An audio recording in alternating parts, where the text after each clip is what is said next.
पाणी खूपच खराब झाले होते, कारण पक्षी पाणी पिऊन पिऊन आहे ना याच्यामध्ये सगळं खरकटं टाकतात. त्याच्यामुळे पाणी चेंज केले.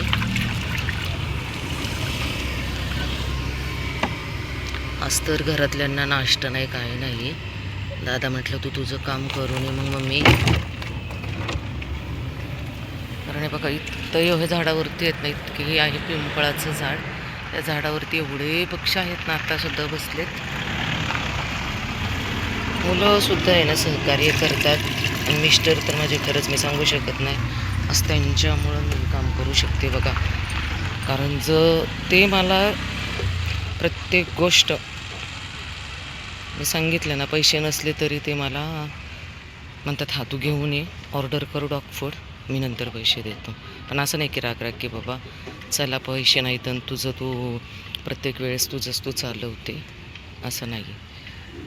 20-20 हजार रुपये आमची त्या दादाची उधारी होती. आणि तो दादाही खूप चांगला आहे, कारण त्याला माहिती आहे की आमच्या रस्त्यावरचे प्राणी खूप आहेत. तोही आम्हाला खूप सहकार्य करतो. तर दादा तुझे पहिल्यांदा खरंच खूप मनपूर्वक आभार, कारण तू आम्हाला वेळोवेळ नाही का असं सहकार्य करतो की आज नाही उद्या पैसे द्या, 8 दिवसांनी द्या, 15 दिवसांनी द्या. त्यामुळे खरंच तुझे खूप आभार आहे, कारण तू समजून घेतोस आम्हाला.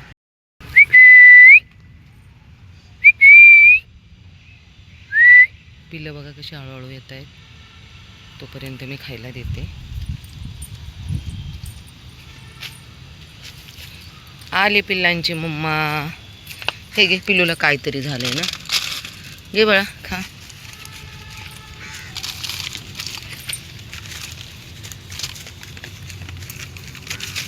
एक मिनिट. नुसते तुटून पडत आहेत. रोज लग्न पूजा, कारण हे सगळं सांभाळून नाती सांभाळावी लागतात आहे का. कोणीच कोणाला नीट खाऊन द्यायला सगळं सांगतंय. जा वरती, तुम्ही दोघीजणी वरती खावा, तुमची लेकरं खाली खातील आहे का यांचं. ए बबडू, अरे तू खाली या रे पिल्लू. आता त्या ज्या काही लेडीज आहे ना, त्यामध्ये पब्लिक प्रेस. आता सर्वांनी फक्त मला एक कमेंट्स करा की खरं ही पब्लिक प्रेस आहे का. कारण त्या 3 लेडीजनी तर मला त्रास दिला. आता परत त्यांच्या सोसायटीतली एक दुसरी मॅडम आहे, आता कोण आहे ते माहिती नाही, तपास करावा लागेल. कारण तिने मला काल खूप त्रास दिला की या एरियात यायचं नाही, खायला द्यायचं नाही. एरिया किंवा मला सांगायचं आहे की नाही का, मला संविधानाने अधिकार दिलेला आहे कुठेही जायचं, कुठेही राहायचं, काहीही खायचं. तर त्या मॅडम मला बोलल्या आहेत की इकडे अजिबात यायचं नाही. आणि मी जाणार, जे होईल ते होईल. नीट खावा.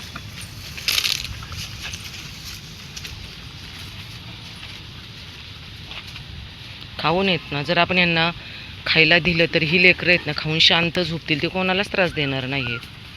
हे लोकांना समजत नाही, आणि कसं समजावं हे मला कळत नाही. आज सकाळी आल्यामुळे ना बाकीची लेकरं काही भेटत नाही आहेत. आता काय माहिती नाही, तर इकडे कुठे खाली बसले असतील. मी आवाज दिलेला आहे त्यांना, बघूयात परत जाताना आले तर. आता कोणत्या अँगलने तुम्हाला असं वाटतं की ही पब्लिक प्रेस आहे. हा कधीतरी लग्न असतात त्यावेळेस ठीक आहे, कारण आम्ही इथं देत नाही आहे. मग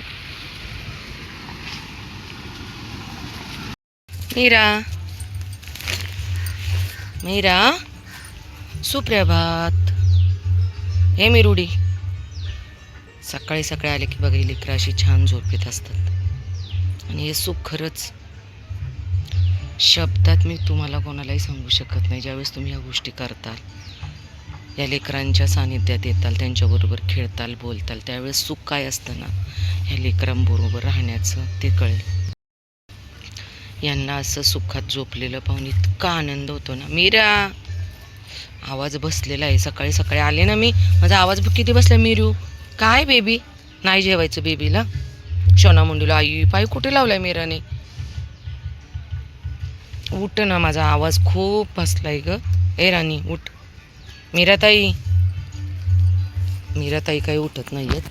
आणि सगळ्यांची अवस्था अशी असेल. मीरा हे घे, पटकन उठ. पटकन उठ, तुला खाऊ देते मीरा.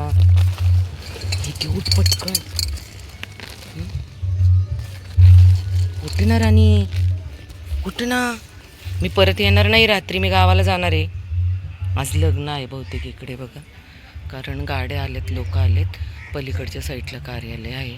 मीरा, अगं लग्न आहे आज, मग तुम्ही संध्याकाळी टेकडीवर जाताल ना, आवाजामुळे खाऊन घे. मीरा उठ, उठ ना गुडिया. अगं उठ ना, ए मीरे उठ ना. उठ ना, उठ ना मीरा, उठ ना. तोंडात घालू का फार सारू का? उठ पटकन. नमस्कार, जय महाराष्ट्र. ये देखो हमारी मीरा रानी. सुबह सुबह आए ना, 10:30 बज गए. 10:30 मतलब सुबह सुबह नहीं, लेकिन देखो इनकी नींद ऐसी होती है, रात को इनको नींद नहीं आती, इसलिए बच्चे देखो सुबह सुबह ऐसे सो रहे. और मीरा उठ ही नहीं रही है. कितनी बार उसको उठाया. इसके पैर देख लो मीरा ने कहाँ पे रखा है. हाँ, झाड़ के ऊपर पैर रख दिया है हमारी लड़की ने. मेरे उठ, उठ चल जल्दी, उठ ना. ये हीरोइन उठ ना, उठ. दिखा अपना मुंडी, दिखा मुंडी, दिखा अपनी मुंडी, दिखा. कल परसों शादी थी ननंद की बेटे की, और आज सत्यनारायण की पूजा है, तो हमको आज फिर वापस गांव जाना है उनके वहाँ. और ये हीरोइन क्या उठ ही नहीं रही, क्या करे इसका भी. हाँ, मुझे जाना है लड़की. हे लड़की, कितना आलसीपना है. उठ ए हीरोइन, मैं वापस आने वाली नहीं हूँ फिर. उठ ना, अरे उठ ना लड़की, उठ ना. मारू क्या? उठ उठ उठ जल्दी उठ. अभी उठ ही नहीं रही तो क्या करूँ. चलो जाते हैं हम. आज यहाँ पे शादी है, इसलिए बहुत सारी गाड़ी और लोग आए. अभी ये बच्चे टेकड़ी पे जाएंगे. राधा पण झोपेतच आहे बघा. राधा राणी पण झोपेत आहे. उठा, चल जे मी करायला, उठ लवकर. आणि ह्या राणी मॅडम आत्ताच उठत आहेत, झोपलेली होती. मीराकडे गेले तेव्हा. चले, आवाज खूपच जाम झाला आहे. लोकांची लग्न, जाणं येणं खूप त्रास होतो. इकडचं पाणी वगैरे, खाण्यात पण बदल होतात. चला या मॅडम. काय आवाज दिलेला नाही कळत मॅडमला आमच्या, नाही कळत मॅडमला ना. ठीक आहे, कारण ऊन खूप आहे. तर मी आत्ता सकाळी सकाळी यांना, इथं स्वच्छ फरशा असतात त्यामुळे त्याच्यावरतीच देते. राधा जाऊ का मी? नको आहे खायला बेबी. ए बाबू, राधा राणी उठ. राधा उठ पटकन, उठ. चलिए, सावली ते उठ, उठ पटकन. हे घे राधा, कळत नाही आहे का बोललेलं? बघू काय झाले. काहीतरी झाले बघू दे ना जरा. ए पोरी ऐकू, हे बघा हिला काहीतरी लागले लेकराला. उठा राणी, बाय, जाते मी. उठ, उठ लवकर, उठ. देखो कालू भी सुबह सुबह जिम में सो रहा है.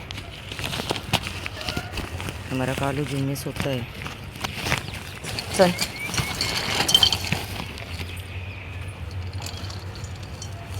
ये खाली.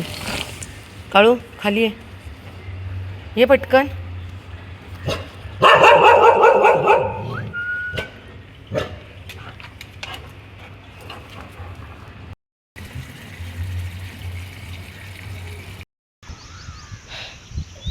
हिरोला याच ठिकाणी हे केलं आहे बघा, पुरलेलं आहे सगळं, व्यवस्थित केलं आहे त्याचं.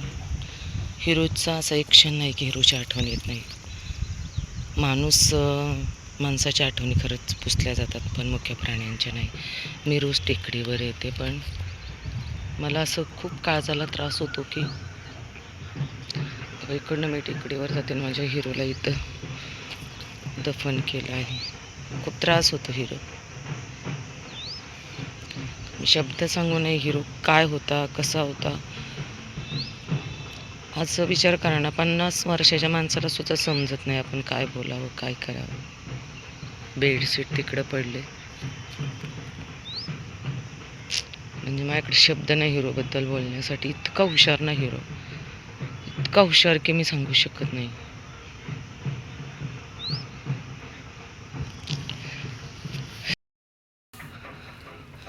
वरती आले बघा, अर्ध्या रस्त्यापर्यंत चालत आले. 10:30 पावणे 11 वाजलेत. भीती वाटायला लागली.